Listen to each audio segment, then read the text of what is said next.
अस्सलाम वालेकुम, मैं इमदाद सुमरो। हालात फिर मार्च 2022 यानी चंद माह पहले वाले नहज पर जहाँ पहुँचे हैं। एक बार फिर मुल्क में सियासी गैर यकीनी है, सियासी अदम इस्तेहकाम है और सियासी अदम इस्तेहकाम मुआशी अदम इस्तेहकाम को मज़ीद गहरा कर रहा है। डॉलर ऊपर जा रहा है और स्टॉक एक्सचेंज नीचे जा रही है। मार्च 2022 में यानी चंद माह पहले प्रेडिक्ट किया जा सकता था और हमने किया भी था कि हालात किस तरफ जा रहे हैं और अब भी बहुत ही वाज़ेह पोजीशन है। तब इमरान खान साहब को डिक्टेट किया जा रहा था, इमरान खान साहब के ऊपर अपनी शराइत जो है वो मुसल्लत की जा रही थी या उनको मनवाने की कोशिश की जा रही थी और अब इमरान खान साहब डिक्टेट करवा रहे हैं। तब जो पोजीशन आसिफ जरदारी, नवाज़ शरीफ और बिलावल भुट्टो और मरीम नवाज़ की थी, शहबाज शरीफ साहब की थी, मौलाना फजल रहमान साहब की थी, अब वही पोजीशन इमरान खान साहब की बन गई। बल्कि इमरान खान साहब जो है वो ज़्यादा ताकतवर नज़र आ रहे हैं आज। अब इसका उनके पास जो इत्तेहादी हुकूमत है, इत्तेहादी है, उनके पास कोई हल हो, क्योंकि सियासत मुमकिनात का खेल है। मुमकिन है कि वो कोई तोड़ निकाल कर लाएं, लेकिन बज़ाहिर कोई तोड़ निकल नहीं रहा और तोड़ निकालने के लिए राब्ते हुए हैं आसिफ जरदारी, नवाज़ शरीफ, मौलाना फजल रहमान के। तोड़ निकालने के लिए आज पीपल्स पार्टी की CEC सेंट्रल एग्जीक्यूटिव कमेटी की मीटिंग है। आज ही अभी जब मैं बात कर रहा हूँ तो मुस्लिम लीग नून की पूरी क़यादत अंदरून मुल्क और बैरून मुल्क एक जगह पर बैठ गई है। नवाज़ शरीफ साहब लंदन में, इसहाक डार साहब लंदन में और पाकिस्तान में वज़ीर आज़म शहबाज शरीफ साहब लाहौर में और बाकी पूरी की पूरी मुस्लिम लीग नून की जो लीडरशिप है। हमजा शहबाज पंजाब के जो वज़ीर आला हैं, कब तक वज़ीर आला है अब कुछ नहीं पता, तो हमजा शहबाज साहब भी हैं और दीगर जो वफाकी काबीना के अरकान हैं, जो वफाकी काबीना में नहीं हैं वो हैं, मरीम नवाज़ साहिबा हैं, वो सारे लाहौर से जो है वो इजलास में बैठे हैं, शामिल है। और नवाज़ शरीफ साहब वहाँ पर वीडियो लिंक पर, इसहाक डार साहब वीडियो लिंक पर उस इजलास में शरीक हैं। इसी तरह इमरान खान साहब ने जो अब डिक्टेट करवा रहे हैं सारी सूरत हाल को, जो जिन्होंने अपने सपोर्टर्स का, अपने हामियों का, अपनी पार्टी का वो जो डीमोरलाइज हो चुकी हुई थी उसका मोराल बुलंद करवा लिया। कल के ज़िमनी इंतखाबात में 15 सीटें ले गए 20 में से। जो मुस्लिम लीग नून के लिए प्रेडिक्ट कर रहे थे हम लोग कि वो मुस्लिम लीग नून लेगी 15-16 सीटें और PTI 2-4 सीटें ले लेगी, लेकिन बहरहाल उलट हो गया। उसके पीछे मुस्लिम लीग नून के अंदर से जो रीज़निंग आ रही है और कुछ रीज़निंग मैंने आपको पिछले इजलास में भी बताई थी, वो भी अपना बड़ी दिलचस्प है। लेकिन एक चीज़ कल मैंने एतराफ़ किया था, लेकिन उस एतराफ़ में आधा रह गया था। हम क्योंकि आपस में दोस्त हैं मुख्तलिफ़ुल ख़्याल और वो हम आपस में जब बैठते हैं अपनी गपशप में, अपने ड्राइंग रूम्स में, अपने दफातर में, तो वहाँ पर एडवांस में बहुत पहले बहस चल रही होती है कि सियासत किस तरफ जा रही है। तो हबीब अकरम साहब ने हमें बड़ा अरसे से, जब से ज़मीनी इंतखाबात शुरू हुए थे, वो ग्राउंड में जाते भी रहते हैं, तो उन्होंने हमें जो प्रेडिक्शन की थी कि जी मुस्लिम लीग PTI जो है 13 से 16 सीटें PTI ले सकती है और उसके बाद जो होगा वो बोनस होगा PTI को, ज़्यादा भी जा सकती है लेकिन 13 से 16। तो हबीब साहब की प्रेडिक्शन जो थी बिल्कुल ठीक साबित हुई। हम समझते थे कि नहीं, हबीब अकरम साहब जो है वो ठीक नहीं कह रहे, या उनको हम अपना तजिया ये दे रहे होते थे, ख़ासतौर पर मैं, कि जी नहीं, मुस्लिम लीग नून जो है वो 16 सीटें तो कंफर्टेबल ले जाएगी और 2 और भी सीटें ले सकती है। तो बहरहाल तो सूरत हाल ये है कि मुस्लिम लीग नून भी यही समझ रही थी जो हम कह रहे हैं, और मुस्लिम लीग नून अब शिकस्त की वजह जो समझ रही है मुस्लिम लीग नून, वो मुस्लिम लीग नून के अंदर डिस्कशन क्या चल रही है और उसके बाहर क्या चल रहा है। अब जो इत्तेहादी बैठे हैं, जो उन्होंने राब्ते किए मौलाना फजल रहमान, आसिफ जरदारी और नवाज़ शरीफ साहब के, वो तो इस बात पर राब्ते हुए कि जी हमने क्या करना है, अब हमें क्या करना चाहिए, हमारे पास ऑप्शंस क्या हैं, क्योंकि अब ऑप्शंस महदूद हैं।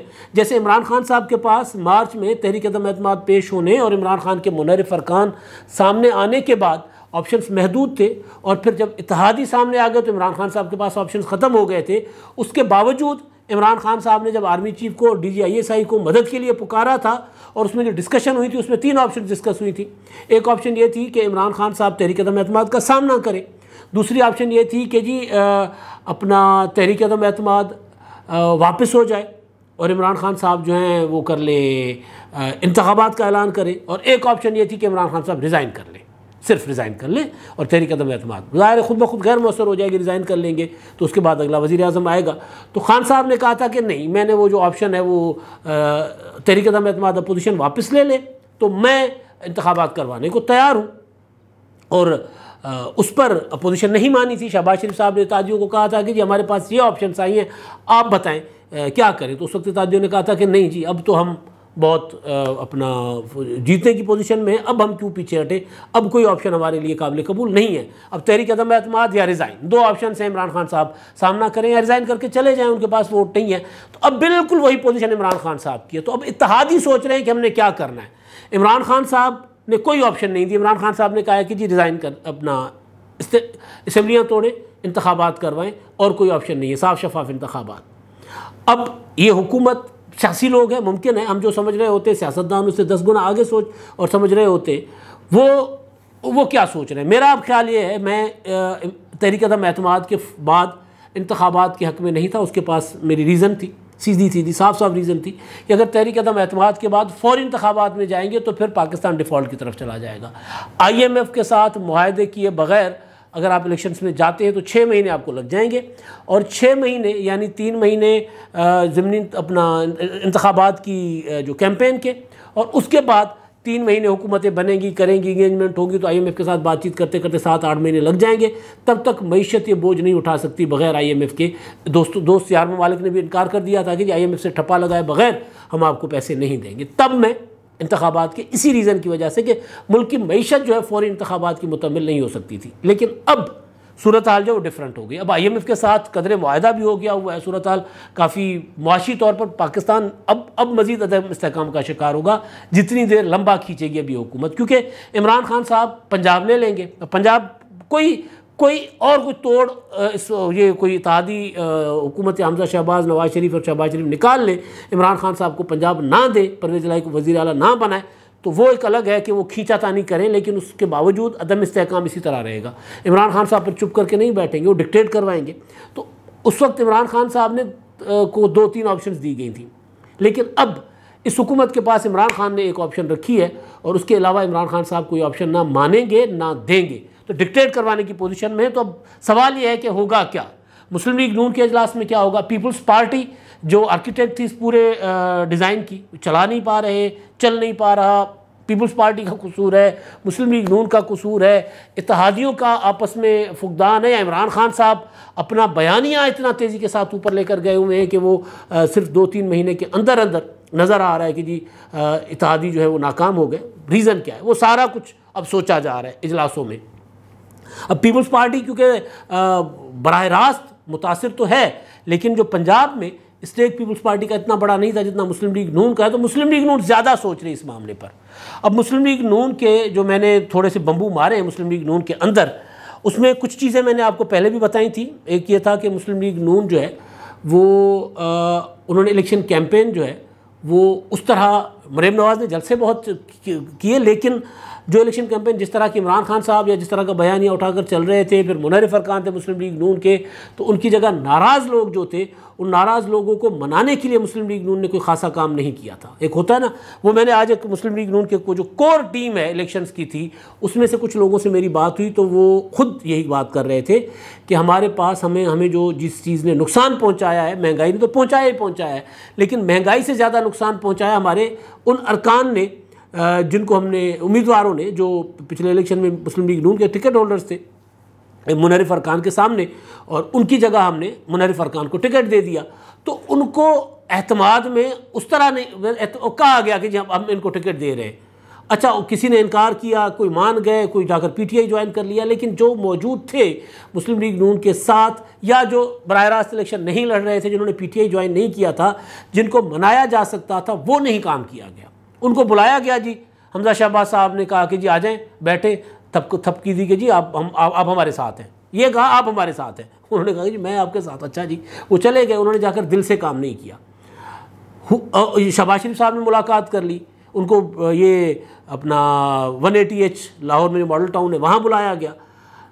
टेक्निकली होता ये है कि जब आपका कोई कारकुन, आपका कोई लीडर जो आपको इलेक्शन में डैमेज कर सकता है, या आपका पुराना वर्कर है जिसने आपके लिए कुर्बानियाँ दी हैं, वो इलेक्शन के टाइम पे आपसे नाराज़ है, तो बनता ये था कि उनके पास आप चल कर जाते। इलेक्शन की एक साइंस होती है पूरी की पूरी। हर कैंडिडेट के पास अपने हर पिंड में, हर गाँव में, हर इलाके में, हर शहर में डेरेदार लोग उनके साथ होते हैं, वो उनके चीफ सपोर्टर कहलाते हैं।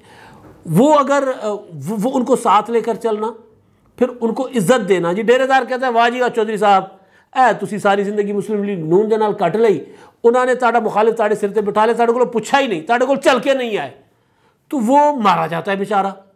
तो ये उनको इज्जत देनी थी कि भाई आप उनके पास चल कर जाते, मरीम नवाज साहब जाती, हमजा साहब जाते, शहबाज शरीफ साहब जाते, उनके डेरे पर बैठकर मुनर्रिफ रुकन को भी बिठाते। ये सियासत हमसे ज़्यादा उनको आती है, लेकिन ये नहीं किया गया, ये इनको भी पता है। ये जो मैंने बम्बू मारे उनमें ये कह रहे थे कि ये हमें करना चाहिए था, ये हमने नहीं किया। तो वो कह रहे थे कि हम उनके पास चल कर नहीं गए, उनके पास जाते, डेरे पर बिठाते कि जी ए साहब आप हमारे कैंडिडेट थे, आपने हमारे लिए बहुत कुर्बानी दी, आज हमारी मजबूरी आपके सामने है, आज ये आपके मुखालिफ जो थे आज हमारे साथ हैं, आपकी स्ट्रेंथ हैं, आपके कैंडिडेट ये है, हम आपको ऐलान करते हैं कि जी आज से आपके कैंडिडेट ये, आप इनको लेकर चले साथ। वो सामने उनके सपोर्टर्स भी बैठे हों, फिर वहाँ जो पैसा बैसी होती है, जो गुबार अंदर से निकलना होता है, वो अपना गिला शिकवा करते, जो भी करते कर करा के मामला उनको इज्जत दे आते, उनको मान देते, उनको मनाते। वो भी कहते शहर में हल्के में निकलते हुए कि जी देखिए मेरे पास मरियम बीबी चल के आई थी, अब इससे ज़्यादा मैं नहीं कर सकता, मेरे को कुड़ी चल के आई सी भी मियाँ साहब दी, इस तो ज़्यादा मेरे को मैंने कोई और इज्जत नहीं सी लब दी, वो चल के आए सी, वो ना तो 1000 मेमरियाँ कुर्बान, ये होता है ना। तो इस तरह लोग करते भी हैं, ये नहीं किया गया। तो जाहिर है अब ये सारा आज का जो इजलास मुस्लिम लीग नून का है, उसमें ये सारा कुछ बना हुआ है कि किसने कहाँ कहाँ क्या क्या गलतियाँ की हैं। एक और चीज़ जो बार बार मैं कह रहा हूँ, लोगों को समझ नहीं आ रही, मुमकिन है मैं गलत हूँ, हो सकता है, भाई 3 महीने की हुकूमत में कुछ नहीं कर पाए।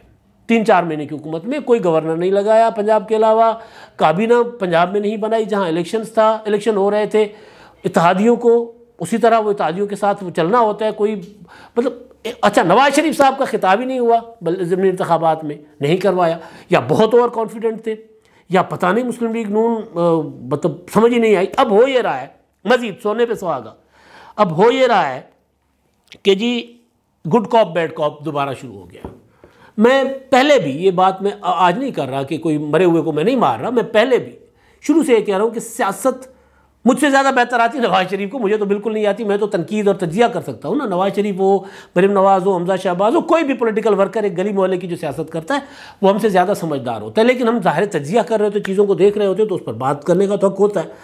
तो ये कि जी 10 दिन बात करनी है और 10 दिन नहीं करनी, 20 दिन बोलना है और फिर नहीं बोलना। नवाज शरीफ साहब, मरीम नवाज साहिबा के हालात के तकाज़ों के मुताबिक आपने चलना था, वो नहीं चले, अपने तकाज़ों के मुताबिक चले, हालात के तकाजे कुछ और थे। अब ये हो रहा है कि अच्छा नवाज शरीफ साहब के फैसले अगर उसका रिज़ल्ट अच्छा निकले तो मीठा मीठा हप हप, और अगर रिज़ल्ट बुरा निकले तो कड़वा कड़वा थू थू। अब एक और कैंप जो है वो काम करना शुरू हो गया है, जो कि मुस्लिम लीग नून के लिए ख़तरनाक है। वो ये है कि जी कल से चल रहा है कि जी शहबाज शरीफ साहब ने जो है वो मरवा दिया। जी शहबाज शरीफ का फैसला था, नवाज शरीफ साहब तो चाहते ही नहीं थे, मरीम नवाज साहबा तो शुरू से नहीं चाहती थी कि जी ये हुकूमत लेनी चाहिए और हुकूमत करनी चाहिए। हाँ मरीम नवाज साहबा क्लियर थी, इसमें बिल्कुल वाज़ेह थी। मैंने अपने पिछले व्लॉग में भी गुजारिश की कि मरीम नवाज साहबा के खदशात दुरुस्त साबित हुए, इसमें कोई वो नहीं है, दूसरी राय नहीं है। लेकिन जो फैसला होता है मुस्लिम लीग नून का, वो नवाज शरीफ का चलता है मुस्लिम लीग नून में। वरना 2018 के इंतखाबात के फ़ौरन बाद शाहिद खाका अब्बासी साहब को कहा था इदारों ने कि जी आप हमारे वज़ीर आज़म हैं, आप नवाज शरीफ साहब को, उन्होंने कहा नवाज शरीफ साहब को मनाएं, उन्होंने कहा बना ले। नवाज शरीफ साहब नहीं माने थे, उन्होंने कहा था नहीं हम कोई इस तरह नहीं करेंगे, तो नहीं बनाया था। तो फिर नवाज शरीफ साहब, शहबाज शरीफ साहब को उससे पहले कई बार ऑफर हुई, नवाज शरीफ साहब ने कहा नहीं बनना, वो नहीं बने।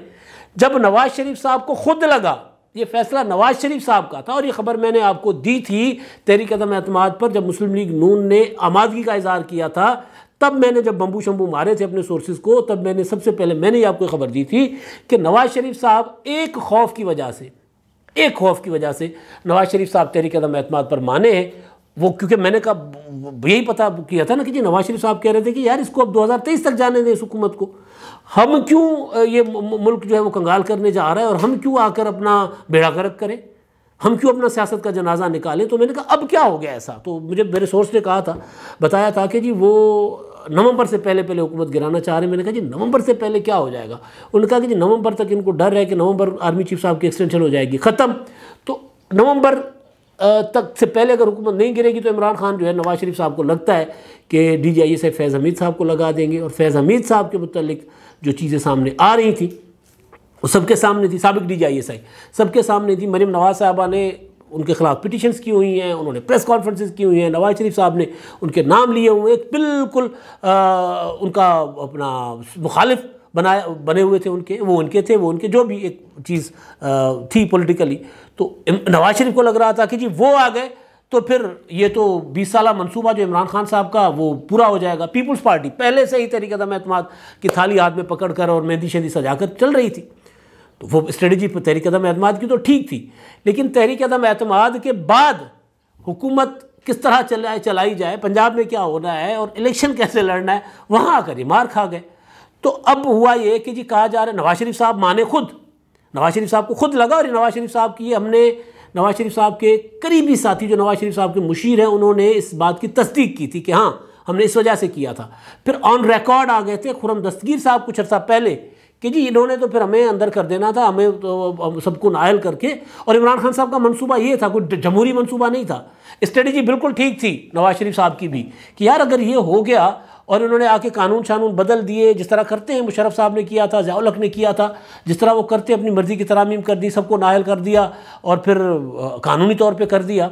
अमरीत इस तरह भी नाफिज हुआ करती है, ऐसे कानून बना दिए। मुशर्रफ ने भी तो अपना 17वीं तरमीम के ज़रिए बेनज़ीर और नवाज शरीफ का रास्ता रोका था ना, बेनज़ीर शहीद और नवाज शरीफ का, कि जी तीसरी बार कोई वज़ीर आज़म नहीं बन सकता, रास्ता रोक लिया। तो इस तरह कोई चीज़ें हो सकती थी, किया जा सकता था। सदारती निज़ाम के लिए इमरान खान साहब आगे बढ़ सकते थे, बल्कि आजकल तो कोई एक अपना उनका जो स्पेस पे था या उस पर पॉडकास्ट पे इमरान खान साहब ने कहा सदारती निज़ाम के तरफ जाना चाहिए। उन्होंने कहा है सदारती निज़ाम बेहतर हो सकता है, उसमें एक बंदा जो है वो अवाम के सामने जवाब दे होता है, ब्लैकमेल नहीं होता किसी के सामने। इमरान खान साहब की सोच यही है। तो टेक्निकली पॉलिटिकली बिल्कुल ठीक किया था उस वक्त मार्च में तहरीक-ए-कदम-ए-एतमाद का साथ देकर, लेकिन उसके बाद आगे चलकर फिर वही हुआ कि मुस्लिम लीग नून के अंदर कैंप्स थे। आपने मतलब इसाक डार वाले मामले को लेकर आप देखिए ना कि इसाक डार आ रहे हैं तो मिफ्ताह इस्माइल के लिए, मिफ्ताह इस्माइल के शायद खाकान अब्बासी साहब खड़े हो गए, ख्वाजा आसिफ साहब उनके लिए खड़े हो गए, ख्वाजा साद रफ़ीक साहब मिफ्ताह इस्माइल अपना इसाक डार साहब के हक़ में खड़े हो गए। तो ये मुस्लिम लीग नून के अंदर जो तकसीम है वो इंतखाबात की शिकस्त की वजह बनी। सबसे बड़ी चीज़ कि नवाज शरीफ साहब, महंगाई एक बड़ी वजह है, लेकिन सियासी लोग जो है वो अपना, नून लीग का सपोर्टर जो है वो ये मानने को तैयार नहीं है कि महंगाई नून लीग की वजह से है। नून लीग का वोटर ये मानने को तैयार नहीं है, वो ये कह रहे हैं कि जी इमरान खान की वजह से महंगाई हुई, वो छोड़ कर गए मुल्क को कंगाल। तो असल चीज़ जो थी वो यही थी कि जी मुस्लिम लीग नून जो है वो तकसीम थी, और ये आज के इजलास में सारी चीज़ें जो है ज़ेर बहस आ रही हैं। अब अगला मामला हुकूमत क्या करेगी, ख़ासतौर पर पंजाब का। मरकज़ का मामला तो अभी बाद में होगा ना डिसाइड कि मरकज़ में क्या होना है, लेकिन पंजाब में क्या होने जाएगा। पंजाब में पार्टी पोजीशन बिल्कुल वाज़ेह हो गई है। पीटीआई और इत्तेहादी यानी मुस्लिम लीग कायदे आज़म 188 पे चले गए। 186 अरकान चाहिए वज़ीर आला के लिए। सुप्रीम कोर्ट के हुक्म के मुताबिक 22 जुलाई को इंतखाबात होने, आज से 3-4 रोज़ बाद वज़ीर आला का इंतखाब होना है। तो क्या होगा, हमजा शहबाज को रिज़ाइन करवाना चाहिए। ज़्यादा इम्कान ये है कि हमजा को रिज़ाइन नहीं करवाया जाएगा और 22 को इंतखाबात की तरफ जाया जाएगा। तो क्या इसी नंबर के साथ जाया जाएगा कि जी जो आपके पास है वो उनके, यानी शिकस्त, एक होता है ना कि यार ठीक है ना, अपना जमहूरी अमल है, इंतखाबात उसमें हिस्सा ले लेते हैं, लेकिन बाकी कोई जोड़ तोड़ नहीं करेंगे। तो इम्कान है कि मुस्लिम लीग नून जो है, जिनको 9 नशिस्तें चाहिए या 9 लोग गायब करने चाहिए, लापता कर देने चाहिए, गैर हाजिर कर देने चाहिए, तो पीटीआई से लोगों को गैर हाजिर करेगी। एक जो इस सारे मामले में इन्वॉल्व एक सोर्स है मेरा मुस्लिम लीग नून के अंदर का, वो मुझे ये कह रहा है कि जी मुस्लिम लीग नून इस बात पर भी गौर कर रही है कि पीटीआई के अंदर से कुछ अभी भी नाराज़ लोग जो हैं वो राब्ते में हैं, उनको 22 को, क्योंकि रन ऑफ इलेक्शन है, 22 को उनको कर दिया जाए, गैर हाजिर कहने का कह दिया जाए। कोई भी बारात, लालच, पैसा जो भी होता है, जो तरीके होते हैं, इस तरह करके उनको गैर हाजिर, जो कि मुश्किल लग रहा है, क्योंकि बहरहाल अभी तक तो ये है कि इमरान खान साहब जो है ना उनकी हवा एक बन रही है दोबारा, कल को डिफ्यूज़ भी हो सकती है। सियासत में कुछ भी, एक लम्हे के लिए सियासत आपको उठाती है, एक लम्हे में बिठा भी देती है, कुछ भी हो सकता है। तो ये जो है एक ऑप्शन कि जी कोई इंतखाब जीत कर दोबारा किसी और तरीके से, लेकिन उसके बाद फिर तहरीक-ए-कदम-ए-एतमाद आ जाती है, तो फिर मामला बड़ा आगे, यानी एक फिर बहरान दर बहरान चीज़ पैदा होगी। लेकिन अगर पंजाब की हुकूमत बचा लेती है मुस्लिम लीग नून, तो फिर मुस्लिम लीग नून जो है वो मरकज़ में हुकूमत को बरकरार रखेगी, वरना फिर मुस्लिम लीग नून के लिए अभी हुकूमत मरकज़ की बारे में नहीं है। मैंने पहले व्लॉग में भी गुजारिश की है, फिर वो फैज़ाबाद तक की हुकूमत नहीं चलेगी। और सबसे अहम चीज़ कि जो मुस्लिम लीग नून के अंदर जो तकसीम है राय की, कैंप्स हैं जो बने हुए, Nawaz Sharif camp, Shahbaz Sharif camp, Maryam Nawaz camp, Hamza Shahbaz camp, ये वाला कैंप जो है वो दोबारा अब इस तरह की खबरें भी फीड करना शुरू हो गया। अभी आपको नवाज शरीफ साहब की स्टेटमेंट चलती नज़र आ रही है जिसमें उन्होंने शहबाज शरीफ से रब्ता किया और ये किया वो किया, दूसरे उस इत्तेहादियों से भी रब्ता किया। उसमें वो उनका एक जुमला चलाया जा रहा है कि जी मैं तो पहले ही शक में नहीं था कि हमें हुकूमत लेनी चाहिए। हुकूमत लेने के लिए नवाज शरीफ साहब जो हैं उन्होंने तहरीक अदम एतमाद वो लाई थी। हाँ, ये ज़रूर था कि मुश्किल फ़ैसलों के मामले पर नवाज शरीफ साहब कंफ्यूज थे, लेकिन उनकी इजाज़त से फिर मुश्किल फ़ैसले किए गए थे। मुश्किल फ़ैसले कौन से थे? पेट्रोलियम की कीमतें बढ़ानी, IMF के प्रोग्राम में जाना और ये सारा कुछ। तो काबीना को वहाँ से नवाज शरीफ साहब चला रहे, नवाज शरीफ साहब की मर्ज़ी के बगैर तो यहाँ पर हुकूमत काम नहीं कर रही। लेकिन ये वाली बात करने का मतलब ये है कि जी नवाज शरीफ साहब की स्टेटमेंट देने का, जो चलवाने का कि जी मैं तो शक में नहीं था कि हमें ये हुकूमत देनी चाहिए, दोबारा मुस्लिम लीग नून गुड कॉप बैड कॉप खेल रही है। गुड कॉप बैड कॉप की सियासत की वजह से मुस्लिम लीग नून को कल नुकसान हुआ है। ये दो कैंप्स की वजह से मुस्लिम लीग नून को कल नुकसान हुआ है।